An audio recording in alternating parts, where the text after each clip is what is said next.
So before we jump in, I want to introduce myself. My name is Sundey Gardner, the online travel boss. I come to you every week. I'll be here and I talk all things launching, operating, and marketing and mindset for a profitable travel business. All right. I'm not going to ignore the elephant in the room, right? COVID has hit the travel industry like no other thing could ever have hit the travel industry. You may be asking yourself, is this even the time to grow my business, right? Should I even worry about it? Should I just throw my hands up and run away and be like, I can't do that this year because COVID's kicking me in the ass and this is not the time. And I will say, don't do that. Don't do that. Stop. Don't do that. COVID is a temporary situation. COVID is not going to kill the travel industry. It has certainly hampered us dramatically. It certainly impacted us dramatically. I know of many people that it's impacted on a very personal level, COVID has, but it will not kill this industry. And the best thing that you can do while we are in this sort of down time is to prepare your organizations, prepare your businesses to be ready for the greatness that's to come, because I really do believe that there's so much pent up energy for travel. And as soon as I believe that the vaccines, plural, that they've got in place, the travel industry will not only come back, it'll come back strongly. And for those that are using this time accurately to prepare are going to be those travel agencies that you look up 5 years from now, 10 years from now, that can say that they weathered the COVID storm. And not only that, they use the time for good and not evil, right? They use the time to prepare themselves for greatness, right? So my goals scare the hell out of me. The things that we want to accomplish this year, given even in a pandemic, it scares me a little bit. I think it scares my team, but that's okay because we're accurately prepared to weather the storm and we're accurately prepared to achieve what it is that we've set out to achieve. So are you guys ready to get started? Let me know in the comments. Give me some love if you are. So what I want to do is I want to talk about some things that we should sort of ground ourselves in before we talk about the three ways, right? What I want to do is talk about the difference between a startup and a agency that is ready for growth. Many of you guys jump into entrepreneurship assuming that you're ready for growth, and the reality is that you are not. So let's talk about you understanding which phase of this business you are in. Now, what I will tell you is you can be in startup and still be doing some of the things that I'm talking about in growth when we get there. But what I want to say is if you're in startup, your focus is going to be different than it is when you are in growth mode. Hopefully that makes sense to everyone. So let's talk about what the definition or what it means to be in startup mode versus growth mode. Okay, so startup mode usually are those travel business owners that have been in business for 0 to 18 months. You could be upwards to 2 years. I have met many travel agencies, business owners who've been in business for 3, 5 years, and they still are in startup mode, right? So time is not necessarily the only factor, but normally startup is between 0 to 2 years, a little less than 2 years, right? You've had 0 to little sales, right? You haven't really started the sales engine, right? Where you're booking regularly, maybe you're quoting regularly. And if you're in startup mode, most of the startups don't have agency fees because they don't know, one, that they can, 2, they're scared to charge, and 3, they think that because they're an infant in the business that they shouldn't charge, right? So many startups are not charging agency fees. And what you will find quickly that your time is worth effort, right? The effort that you put in to hone your craft is worth the value of, and probably more than what you're charging in agency fees. But normally you've 0 to little sales, right? You're not reporting any sales. You haven't really established a foundation. And if you are new to me, you may not know what a foundation is, but you don't have a niche. You don't know who your audience is. You haven't really formed your business legally. You're probably operating exclusively underneath your name and your host agency. You don't do really any marketing, or you just probably tell a few people, and you're newbies, right? You're an infant in diapers, right? That's what I want you to think of in startup mode. And again, time, because I know a lot of adults who really are not adulting, right? So there are a lot of businesses that are really not businessing, if that's such a word, right? There are a lot of businesses that are operating as hobbies, right? And I did a whole training on that a couple of weeks ago. And if you're in startup mode, that's okay. I'm not criticizing you. I'm not, trying to throw shade at you, but I want you to recognize that you're in startup mode, right? So if you're in startup mode and any of those things that I just said resonate with you, type startup. Okay. Now, growth mode is that you've been in business for 2 years or greater, right? So we definitely have a time differentiator there, right? You are reporting sales annually, right? They may not be at your number that you want. But you are reporting sales. You have booked clients. You have made some sales. You've seen some success. So you know that you can make money at this thing called being a travel professional, right? You may be with a host agency, or you may not be. You may be independent, right? You have your basics down. You're not trying to figure out what terms and conditions mean. You know what that means. You're not trying to figure out how you're going to track your bookings. You already know how to do that, right? You know all of that, right? The basic stuff about running a business, you got that down, right? That's growth.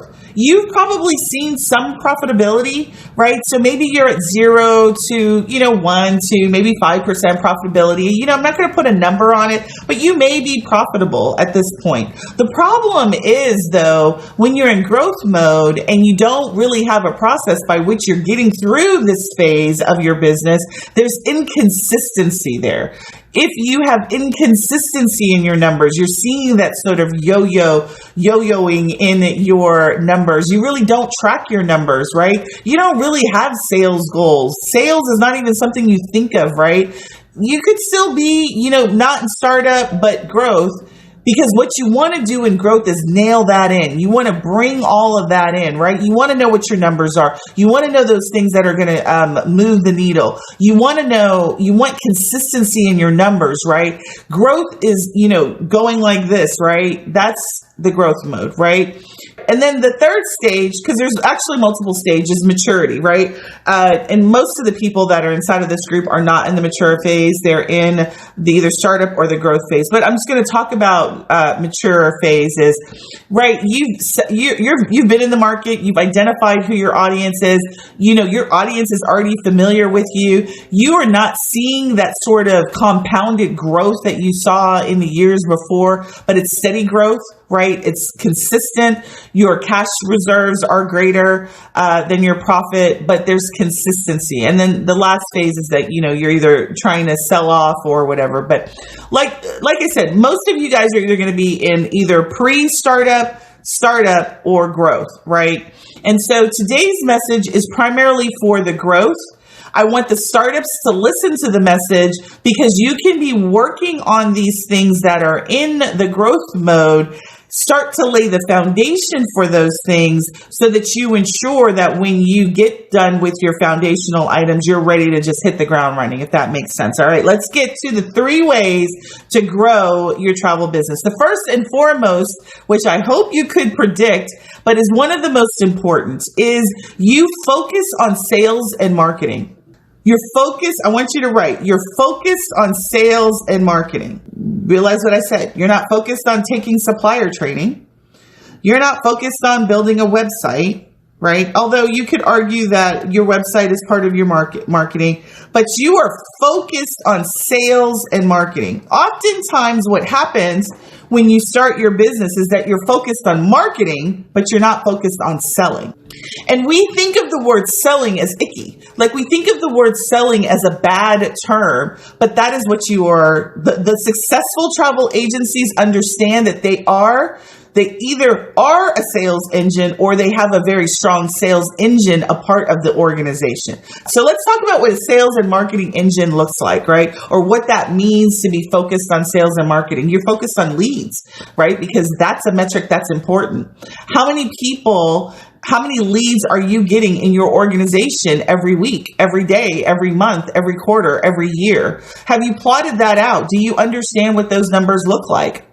Do you even know how to get that? Now, I always tell you there's two ways that you can get leads, right? You can either pay for it or you can do it organically. Many of you are deciding to do it organically, which is fine to do it organically, but realize it's going to take you longer to do it organically. I choose to pay for traffic. I choose to pay for leads. Now, there's a difference between paying for traffic than to going out there and buying an email list. I'm not suggesting going out and buying email lists. I'm not suggesting going out and buying leads, because that is not the way that you want to do that. What I am suggesting is that you have a mechanism by which you generate leads. If the answer to that is yes, you do, or you understand that, then great. You are growing your business. Now, the problem with only focusing on leads, though, is you get a great big giant email list and you don't do anything with it.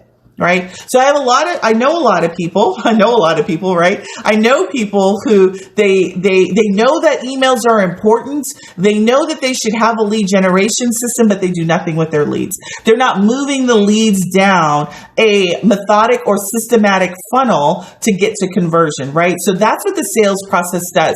You're focused on lead generation, but you're also focused on nurturing those leads and moving them down a process to conversion, right? So I always say, if you're really good at getting leads, you're really good at meeting people and talking to them and building relationships, but you're not selling, you're just really good at making friends, right? You're only good at sales when you sell something, right? So that means you have to have offers. You have to be offering something for sale to the leads ultimately that you have. Now, if you're new to me, you probably haven't heard my ARC process, which is attract, relate, and convert. That process is the sales process that I teach my clients, right? How to effectively attract the right person, how to qualify them, how to nurture them, relate to them, build relationships, and then ultimately convert them, right? So that's the sales process. If you aren't doing that, if you don't have a process around all of that, right, you're not going to grow. Period. End of story. A lot of people understand that they need to get leads, but then they don't either understand how to qualify those leads, or they don't know how to move them to the next stage, which is relationship value add, right? And then an invitation to meet or buy, right? That's sort of the next steps that you need to get to, right? So it's great to have friends. It's great to have a lead generation system, but if you're not moving them down the way, you're not going to grow, right? I mean, when I first started in the online space, I was really good at, believe it or not, I will tell you, I wasn't really a salesperson. Like I was that person who thought that sales was icky. I was that person that thought that sales, I wanted to stay as far away from sales. And I would always tell myself, I'm not a good salesperson. No, I'm not. I don't want to talk to anybody. I just want you just to buy it, right? Just figure it. Like I'm going to show up, and then buy my stuff. That's kind of how I wanted to work, right? I really didn't really understand the whole know, like, and trust factor that I wanted to create with my prospective clients and my existing clients. I didn't really understand that process. So even though I was really good at getting leads, I was good at attracting, I was really bad at the relationship part. I was really bad at the conversion part, right? So I had to learn how to be good at relationship building online and how to convert online, right? Does that make sense? So it's one thing to attract. And many of you guys who are in this business are already good in-person attractors, if that makes any sense. You're really good at talking to people when you are with them face to face. But the reality is COVID has taught us that if you want to be successful, you got to be able to pivot and do this thing online. Right? Do this thing online and to be able to attract people that you can't meet on a regular basis and still attract them to your business and still be able to relate to them, convert them to paying clients. Successful online travel business owners have that down, right? And in the growth stage, that's what you want to focus on, is your ability to attract, relate, and convert, right? So you can't just be good at attraction And so my story, didn't finish it, is I was really good at attraction, right? So I had really big, giant email lists, but I didn't like to email market. So I didn't like to send out emails, right? I didn't like to send out emails to people. So I wasn't converting. I wasn't building relationships. So I'd have like 1,000, I'd spend thousands of dollars on Facebook ads and then wasn't converting. Right? Wasn't selling anything. I wasn't even offering anything because I wasn't using the email list, right? Had a Facebook group full of thousands of people and was afraid to show up live, right? For many years, that was my story, right? So I would spend the money, right? So I knew about attraction. I knew about paid advertising, but I was scared to relate. I didn't consider myself a seller. So I definitely didn't want to do phone calls, didn't want to talk to anybody, I didn't want to talk to anybody in Messenger, didn't want to talk to anybody in person. I was afraid of the sales process. But once I embraced the sales process and realize that it doesn't have to be an icky process, right? Icky is such a weird word, right? It doesn't have to be an icky process, right? It's just a part of the package, right? It's a part of the package of being a business owner. I'm really good at in-person selling, right? But I was not very good at it online. And so until I was able to change my mindset, change the way that I came to the table, everything in my business changed, right? Same thing for you. You guys are in the online space. The majority of you, if not all of you, have online travel businesses. Most of you don't have brick and mortar. Some of you do, but the majority of you are online travel entrepreneurs. So in that space, you've got to be able to do what I just said. You need to be able to attract online. You need to be able to relate online, and you need to be able to convert online effectively in order to grow. Hopefully that makes sense. All right. Then a number 2 item is that you need to be able to understand your numbers and chase after the right number, right? So many of you guys are chasing after sales instead of the indicators that lead to sales, right? So leads lead to sales. So you should be chasing after leads. So part of my sales process is we do leads, we do nurture sequences, and then we invite to strategy calls, and then we close. That's our sales process, right? So our indicators are leads, right? Group members is another indicator for us. Another indicator is strategy calls, right? So I'm not necessarily concerned about sales. I'm concerned about those metrics that impact sales. Does that make sense? I want you guys to understand the distinction. I'm focused not on sales. I'm focused on the indicators that lead to sales, right? So whatever your sales process is, focus not on the end game, focus on the things and the activities that are going to get you to the end game, right? Know those numbers and know those numbers well, right? I know how many leads we get per day. I know what our conversion from leads to calls are, right? I know that from leads to close what our number is, right? So when I want to impact my end number, I start with impacting the top number or working on processes that are going to increase our call conversion or increase our, group member numbers. Does that make sense, right? I'm focused on the right metrics that are going to get to my goals. I'm not focused on the end goal. So that's number 2. If you want to grow, you need to focus on sales and marketing, number 1. Number 2, you've got to know your numbers and focus on the right key indicators that are going to move the numbers. So it's one thing to say, I want to make $10,000 a month in sales in my travel business, right? So that means it's probably a mix of commission and fees, right? Well, what is the mix? What is the average ticket rate that you're doing, right? What is the mix? Is it an 80-20 mix? Is it a 90-10% mix, right? 10% fees or 90% fees and 10% commission. What's your mix, right? How many leads do you need? What are you converting at from, if you're doing email marketing, how many emails are you getting per day, right? What is the engine to do that? How do you convert from email to calls? How many are you doing and what's the percentage of that, right? How many calls are you closing, right? What's the percentage of that? Once you know those numbers, things in your life are going to be much more predictable because based on that, then you know what to change one, you know what to change, and you know what to influence, right? Is it your leads that you need to influence? Maybe it's your skills on closing calls. Maybe it's your skills with talking to people. Maybe it's your relationship skills. Whatever that is, and when you know the numbers and you start tracking it, then you can influence it. But you can't influence ignorance. Like, you can't influence lack of knowledge, right? You can't change it if you don't know it, right? You can't do better if you don't know better, right? That's what you want to do if you're in the growth mode, is you know your numbers, right? So for the people who told me that they were in the growth mode, do you know your numbers? Do you know the activities that influence your numbers, and are you tracking those numbers? But the reality is that if you want to grow, and you want to grow exponentially upward, right, as opposed to staying stagnant or not growing at all, you want to get a handle of those numbers. You want to understand what the numbers that you need to track, and then you need to track them, and you need to be focused on the right indicators. Right?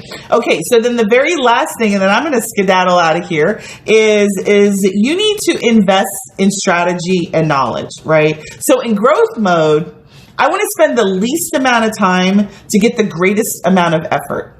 Let me say that again. I want to spend the least amount of time and the least amount of money to get the greatest amount of effort. Right? Or results, right? Let me say it that way. Least amount of money and time to get the greatest amount of results. And the way that I do that now is investing in strategy and knowledge. And what do I mean by that, right? I don't know everything. I know, that's a shock. It's a shock, right? I have to look at myself every day in the mirror and say, Sundey, you don't know everything. And as a result of you not knowing everything, what are you going to do to fill those gaps? Because there's a lot of gaps that I have, right? I just told you sales and marketing. Marketing I had down, like I said, I was able to attract. But, you know, the whole sales engine, I had to hire that. I had to hire a coach to be able to get me to understand that no matter how icky I may think sales is, that's what I'm in it to do. If I'm going to hit the goals that I want, we've got to reorganize our entire organization around sales. Right? And that's what we did. And that's what we do. Everything that we do is around the selling and marketing process, right? And so that is where I have been able to see the most growth. And that's exactly where you will too, right? So I invest in strategy and knowledge, right? I don't invest in And as as our organization gets larger, as I get more clients, it becomes I can't even absorb any more knowledge, right? I'm getting to the point that I can't even absorb any more knowledge.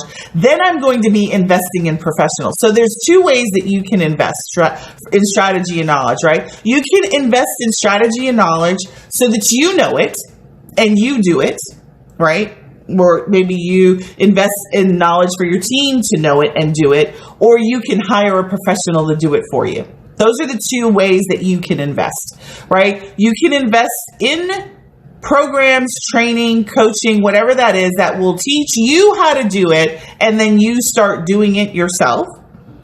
Or you hire someone and you outsource you hire a professional that, has a proven track record, and you hire them and outsource them and hold them accountable for the results that you're looking for, right? So you can either hire it to learn it, or you can hire it to have them do it for you, right? So it's do it for you or do it yourself. But if you do it yourself, there's two ways you can do it yourself. You cannot hire someone, which is going to waste you a lot of time and money, right? Time and money. So if you do it yourself and you don't know how to do it yourself and you go out there and you learn it yourself, it's going to waste you time and money. I've been there, done that, right? Or two, you hire expertise to teach you how to do it, right? So those are your options, right? There really are no other options. Or you can do nothing, which is some of you who are at zero or doing nothing. We're probably in that regard. And if you decide to do nothing, then you're not going to grow, right? Period. End of story. But if you really want to grow and you want to see exponential growth in your business,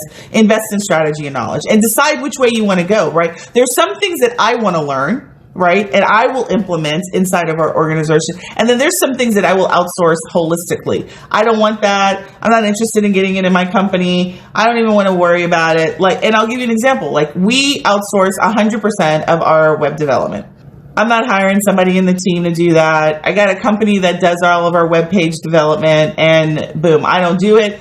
And I know how to do it, and I could save myself money, but I don't have the time to do it. It's not the amount of time it takes me to get that thing done is cheaper for me to hire a company to handle all of our web development than for me to do it, right? As the leader of your organization, your time is worth hundreds, if not thousands of dollars per hour, right? So the time that you are not selling or working on your sales process and you're doing these other tasks that are not directly related to sales and marketing is costing you money. Every single day that you are working on an activity that's not directed to sales, directly related to sales as the owner, right? And you don't outsource selling. You don't have a sales team. You don't have any of that, right? And you're not selling or doing some sort of sales activity. It's costing you money. I want you to say it again. It's costing you money, right? Because that means you are spending your strategic mind, time, and effort on tasks that you could probably hire out for minimum wage or less if you do it internationally. And you're doing those tasks, right? That's costing you dollars, right? So I'd rather invest in knowledge to acquire it so I can do that task better, right? Or I'm outsourcing it to a professional. So I decided web development is something we're not doing in-house. We don't do it. It's not likely I'm going to ever bring it in-house. I'll probably always have a team of people outside of my company that does our web development, right? So that's what we've decided. But we made strategic decisions on what we're bringing in-house and what we're going to work on outside, right? And that's because we're in growth mode, right? If you're in startup mode, you don't have the money or the time to be talking about the stuff that I'm talking about. You need to get some basic steps in, right? So that's the difference in terms of where you are in your business, right? So hopefully that makes sense, right? Because many of you are like, well, I can do that and be in startup mode, right? But the reality is your focus is not on startup. When you're in startup mode, your focus is not on resources at this point. Your focus needs to be on getting the basics in place. You need to determine what your niche is. You need to determine who your audience is. You need to determine who the heck you even want to make an offer to, right? You need to determine what your offers are. You need to understand terms and conditions. Your focus is on a whole set of different priorities when you're in startup versus when you're in growth. Growth, you've got the bandwidth to now think about, how am I going to implement a sales organization, right? I don't like selling. So maybe ultimately I want a sales team. Well, how am I going to do that? Right? Maybe I do want sub agents, right? Or maybe I just want sellers, right? That go in, they do all of the booking and the quoting for me, and they manage the relationship, of people that are my leads. Maybe that's what you do, right? That's what you have the luxury of doing when you're in growth mode, right? So before I go, I just want to make sure, does that make sense to everybody? Are you guys following that? How are you guys feeling about that? Let me know in the comments. Give me some hearts, give me something to let me know how you guys are feeling about what you've learned today. Talk to you soon. If you like this episode, then share it. Sharing is caring, and don't keep it to yourself. Spread the word. Another way to support this channel is to hit the like button, subscribe to the channel, or leave us a message. Join us inside of our free Facebook group, the Travel Boss Group. Better yet, if you think you need help, schedule your free travel business launch diagnostic call. Links are mentioned below. This has been Sundey Gardner, your online travel boss. See you again on the next episode of Online Travel Boss TV.